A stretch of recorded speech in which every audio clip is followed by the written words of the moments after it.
এবার আসি কলকাতার একটি খবরে, বড় খবর। কারণ কলকাতায় এই মুহূর্তে মেট্রো হয়ে উঠেছে মরণ ফাঁদ।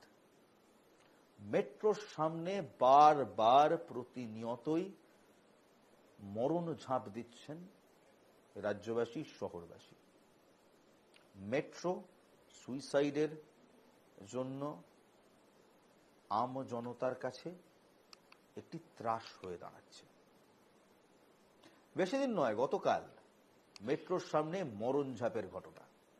সোমবার বেলা 12:30 চাঁদনি চক মেট্রো স্টেশন, মরণ ঝাঁপ দেন এক ব্যক্তি। আপ লাইনে তখন দক্ষিণেশ্বরগামী ট্রেনের সামনে ট্রেন যাচ্ছে, সেই ট্রেনের সামনে হঠাৎ করেই লাফ মারেন এই ব্যক্তি। তারপর এই ঘটনার জেরে ময়দান থেকে গ্রিস পার্ক পর্যন্ত আপ এবং ডাউন দুই লাইনে পরিষেবা ব্যাঘাত ঘটে। একের পর এক ট্রেন দাঁড়িয়ে পড়ে। ওই ব্যক্তি ঝাঁপ দিয়েছেন যখন, তখন মোটামুটি প্ল্যাটফর্মে ভিড় ছিল, তবু কেন আটকানো গেল না? এটাই প্রথম প্রশ্ন। প্রশ্ন হলো, যখন একটা ব্যক্তি ঝাঁপ দিতে যাচ্ছে, তার আশেপাশে যারা দাঁড়িয়ে ছিল তারা পারত না আটকাতে? নাকি তারা এতটাই শেল শকড ছিল সেই মুহূর্তে কিভাবে রিয়াক্ট করবেন কেউ বুঝতে পারেনি? সত্যি তো সবসময় আমজনতার ঘাড়ে রাইফেল দিয়ে তো হবে না।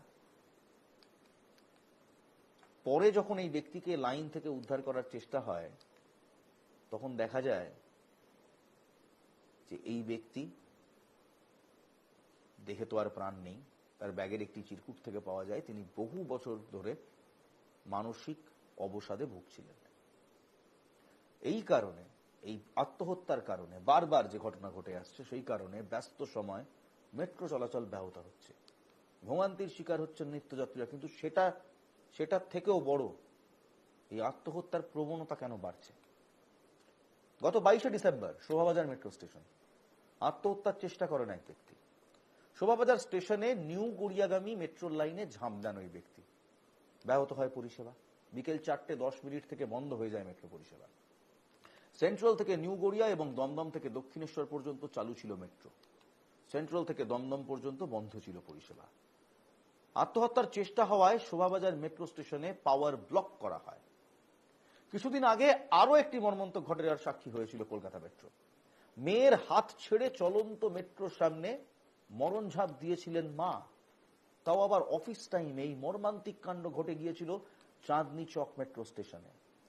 পুলিশ সূত্রে খবর পাওয়া গিয়েছিল বরানগরের বাসিন্দা ওই মহিলা মানসিক অবসাদে ভুগছিলেন। প্ল্যাটফর্মে ঢোকার মুখেই সন্তানের সামনে মেট্রোয় মরণ ঝাঁপ দিয়েছিলেন। এমন ঘটনায় হতবাক হয়ে গিয়েছিলেন সকালেই। কবি সুভাষ থেকে দক্ষিণেশ্বরগামী মেট্রো প্ল্যাটফর্মে ঢোকার মুখেই ঝাঁপ দিয়েছিলেন ওই মহিলা। গুরুতর জখম অবস্থায় মহিলাকে কলকাতা মেডিকেল কলেজ হাসপাতালে নিয়ে যাওয়া হলে তাকে বাঁচানো যায়নি। আত্মহত্যা আটকাতে অক্টোবরের শেষের দিকে কালীঘাট মেট্রো স্টেশনে গার্ডরেল বসানোর কাজ শুরু হয়, যদিও সেই কাজ এখনো শেষ হয়নি। প্ল্যাটফর্মে ট্রেন থামলে যেখানে মেট্রোর দরজা পড়ে সেই অংশটুকু ফাঁকা রেখে ওই গার্ড রেল বসানোর কাজ শুরু করে মেট্রো রেল। পাশাপাশি প্রচারও শুরু করা হয়, বিভিন্ন রকম পোস্টারিং করা হয়। এই উদ্যোগকে সেই সময় স্বাগত জানিয়েছিলেন সাধারণ যাত্রীরা। তাদের মতে বলা হয়েছিল, সাম্প্রতিক সময়ে যেভাবে মেট্রোর লাইনে একের পর এক ঝাঁপ দিয়ে আত্মহত্যার প্রবণতা বেড়ে চলেছে, তা রুখতে এই পদক্ষেপ খুবই গুরুত্বপূর্ণ। যদিও এক অংশের যাত্রীরা ছিলেন যারা এই পদক্ষেপ নিয়ে আপত্তিও জানিয়েছিলেন। তারা বলেছিলেন, গার্ডরেল বসানোর পর কোনো মেট্রোর রেক যদি একটু এগিয়ে বা পিছিয়ে দাঁড়ায়, তাহলে ওঠানামার ক্ষেত্রে সমস্যা হচ্ছে। কিন্তু কি করা যাবে? যদি এরকম অবস্থা হয় যেখানে মানুষ যখন চাইছে যত্রতত্র মেট্রোর সামনে ঝাঁপ দিয়ে সুইসাইড করার চেষ্টা করে, তখন মেট্রো রেল কর্তৃপক্ষকে তো এই কাজ করতেই হবে। তবে এখানে একটা ছোট্ট প্রবলেমও রয়েছে। কেন মেট্রো রেল এখনো পর্যন্ত এই কাজ শেষ করতে পারলো না? দেখুন, সেই ছবি দেখাচ্ছি, গার্ডরেল দেওয়ার ছবি। এই কাজ শেষ হলো না কেন? সমস্ত জায়গায় এই কাজ কেন করা গেল না? আর তার থেকেও বড় একটা প্রশ্ন, এই প্রবণতা কেন বাড়ছে? মানুষের মানসিক অবসাদই বা কেন বাড়ছে?